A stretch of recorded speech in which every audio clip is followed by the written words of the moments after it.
eu não vejo como não haver sanções internacionais referentes a vários agentes jurídicos / políticos que estão, sim.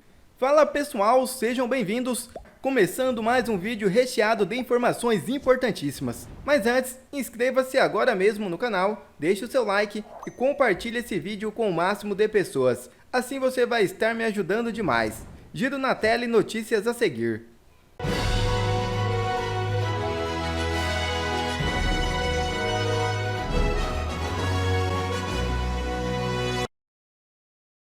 Steve Bannon defende sanções ao Brasil por ausência de Bolsonaro na posse de Trump.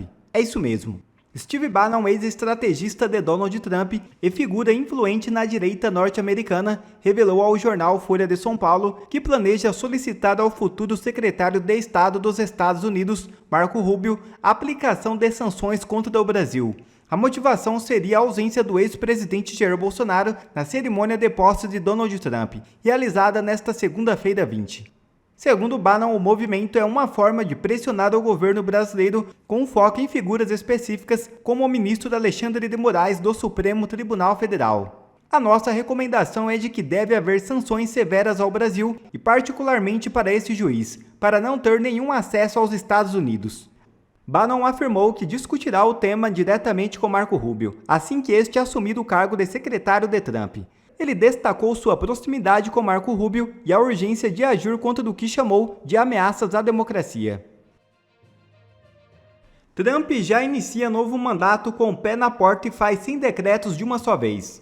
Donald Trump reassumiu a presidência dos Estados Unidos nesta segunda-feira em uma cerimônia histórica dentro do Capitólio, algo que não acontecia desde 1985. O evento reuniu líderes globais, empresários influentes do Vale do Silício e foi marcado pela assinatura de 100 ordens executivas, revertendo políticas do governo Joe Biden. As medidas de Trump devem reverter políticas do governo Biden em áreas como imigração, economia e segurança nacional. Durante a campanha, Trump prometeu reverter regulações ambientais, reforçar o controle de fronteiras e implementar mudanças no sistema tributário. Trump chegou com o pé na porta. Acabou a brincadeira. Ele começou dizendo que começa hoje uma era de ouro dos Estados Unidos. Falou em soberania, segurança nacional, prosperidade, liberdade, crescimento do país, fazer um país mais forte. E aí entrou nas críticas ao governo dele, na cara de Biden e de Kamala. Falou em proteger fronteiras que não foram protegidas, não houve atendimento, como aqui no Brasil, lá do Rio Grande do Sul, depois das cheias, do furacão que se abateu por 5 ou 6 estados americanos, os incêndios lá na Califórnia, né? E aí disse, olha, a mudança vai começar hoje. Foram traições ao povo, grave. O declínio da América acaba hoje. Tentaram, aí semelhança com Bolsonaro, tentaram tirar minha liberdade para eu não ser candidato. Tentaram até me matar. Bolsonaro recebeu uma faca enfiada na barriga, ele recebeu um tiro que passou, ninguém sabe como ele se livrou daquele tiro de fuzil. Deus me salvou porque quer a América grande de novo. Ele disse, o dia 25 de janeiro de 2025 é o dia da liberdade. Não vou esquecer dos votos dos negros e hispânicos, que votaram muito em Trump. O sonho de Martin Luther King, e hoje também é um aniversário que se comemora, vai ser realizado. Lembram naquele discurso? I have a dream. Não vamos esquecer nossa Constituição e nosso Deus. É um discurso que serve aqui para o Brasil. Já vou assinar ordens executivas, é uma espécie de decreto que ele pode assinar. Uma, emergência nacional nas fronteiras. Os ilegais criminosos serão levados de volta. Fronteira no México. Os cartéis serão considerados organizações terroristas estrangeiras. Olha aí, Brasil, que oportunidade, que ideia aí para o tal crime, facção criminosa aqui no Brasil. Terceiro, mais poder à polícia. O exemplo para o Brasil.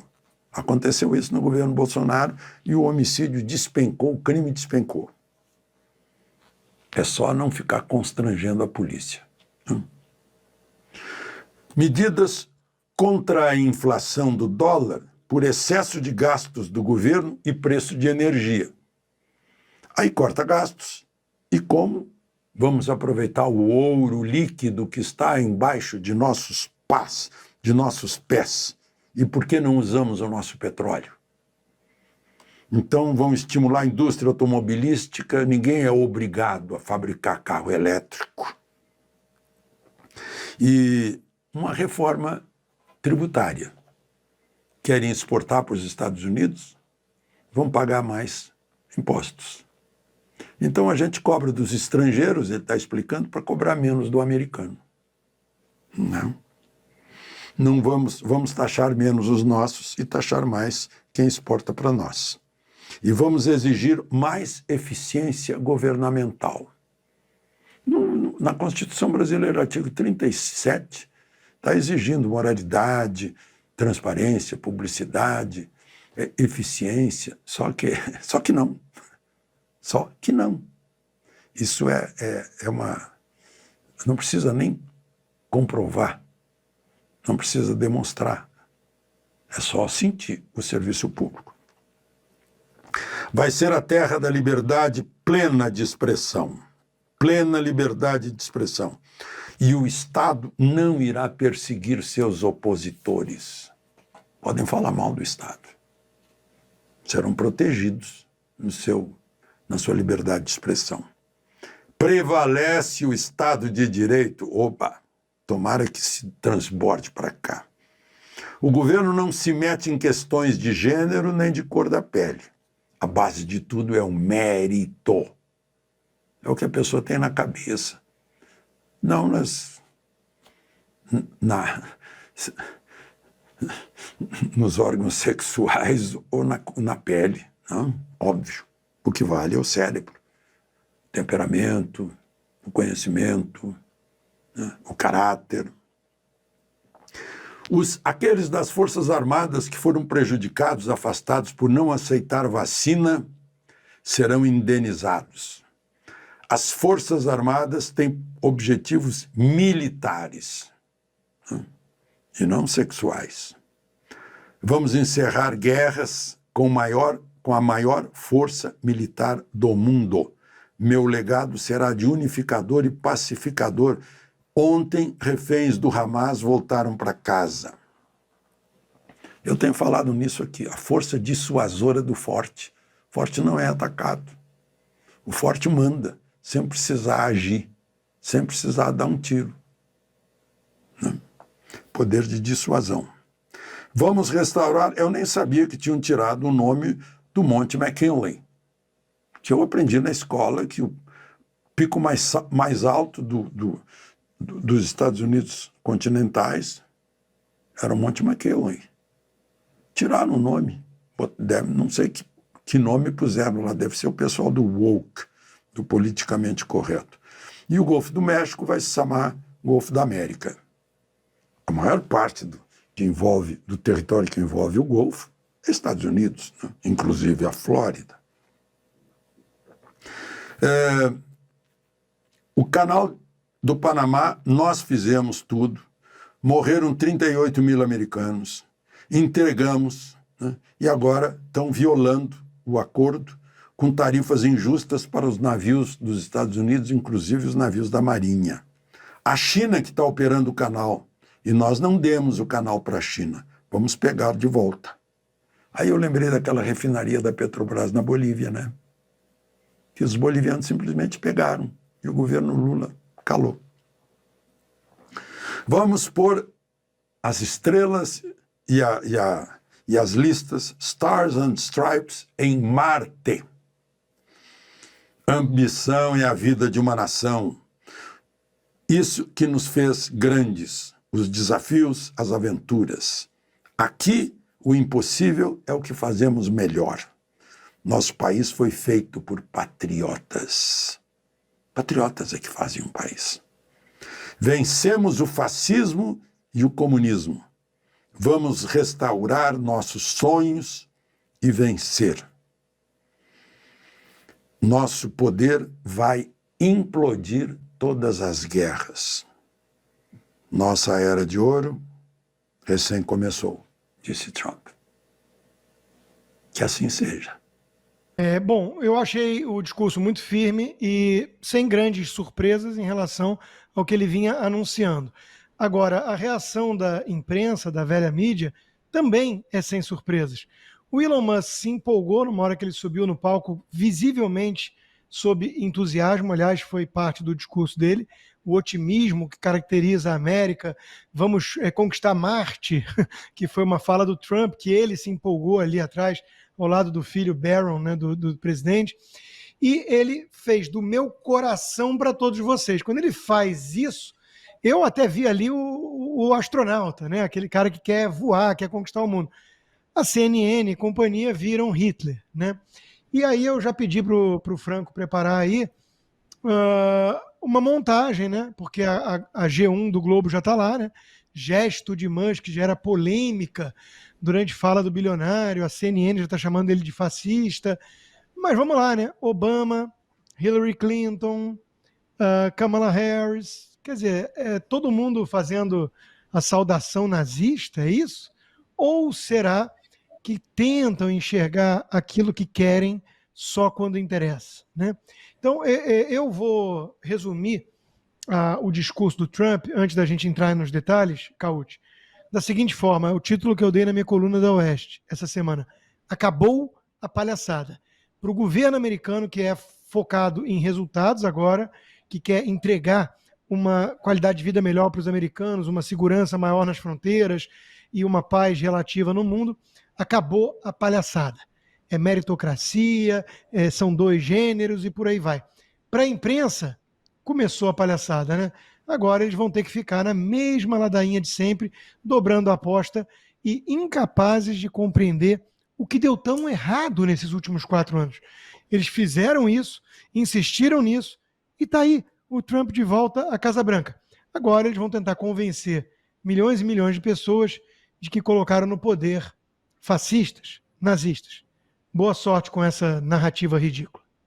Fabio, eu queria comentar contigo, o Consta falou também de pontos que o Trump citou no seu discurso, a liberdade de expressão, que vai voltar a ser respeitada nos Estados Unidos, o fato que existem 2 gêneros só, homem e mulher, o fato de que a meritocracia é mais importante do que cotas raciais, etc., entre outras coisas. Mas, assim, me pareceu um discurso que reafirmou obviedades que, até pouco tempo atrás, eram colocadas em xeque. Então, é a volta, é a vitória do Chesterton, né? Teremos que, como que chama? Usar espadas para defender que grama é verde, e esse discurso do Trump vai animar o espírito dos americanos que querem apenas normalidade no seu dia a dia?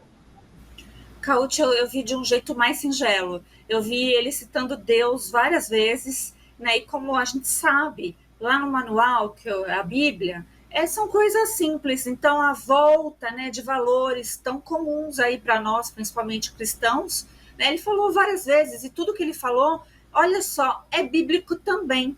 Então, antes de Chesterton, eu diria que é Jesus na veia. E é interessante isso, porque o mundo precisa de mais, né, desse olhar humanizado, e não tem nada mais humano, mais amoroso do que Cristo. Então, realmente, eu fiquei muito emocionada, essa parte aí, onde ele falou de liberdade de expressão, eu tinha vontade de pular, dar um abraço e pensar, Deus nos permita que o Brasil tenha o mesmo, porque é um direito fundamental básico, né? Não é nada demais, mas a censura ser institucionalmente usada para nos calar, dói demais. E todos nós aqui já experimentamos, continuamos a experimentar, e espero que isso seja uma moda realmente, que venha essa tendência, que seja tão forte, que volte, né, a termos coisas básicas como liberdade de expressão. As consequências, gente, todo mundo já sabe, né, se eu usar de forma errada a liberdade de expressão, se é que existe, mas tem consequência jurídica. Então,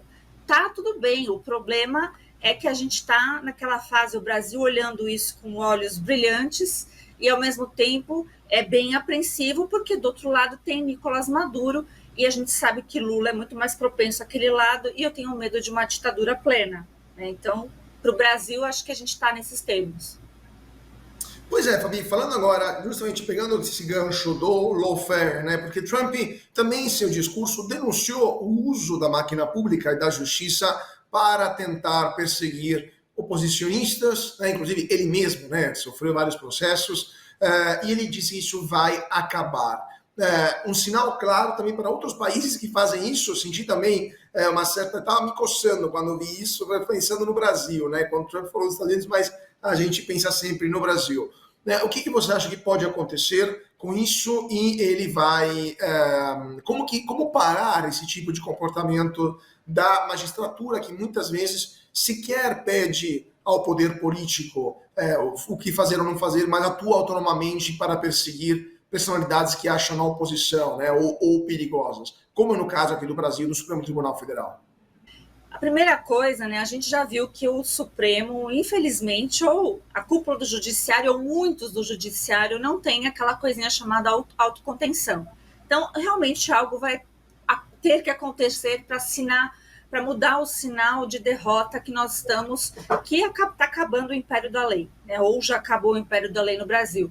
Isso me dá bastante receio, porque eu não vejo nada fora do Império da Lei. E ser legalista é isso, né? É realmente saber o que é certo e o que é errado e ter parâmetros para isso, os básicos, né? E a gente está sem tudo isso. Então, eu vejo, sim, uma perspectiva, uma esperança de que, infelizmente, hajam... Eu falo infelizmente porque eu não gostaria disso como brasileira, mas existe uma mágoa muito grande de muitos brasileiros, e eu não vejo como não haver sanções internacionais referentes a vários agentes jurídicos / políticos que estão, sim, em conflito com, por exemplo, a legislação que nós assinamos, o Brasil é signatário, né, de 1948, onde ali foi declarado que nós compactuamos com os direitos humanos básicos.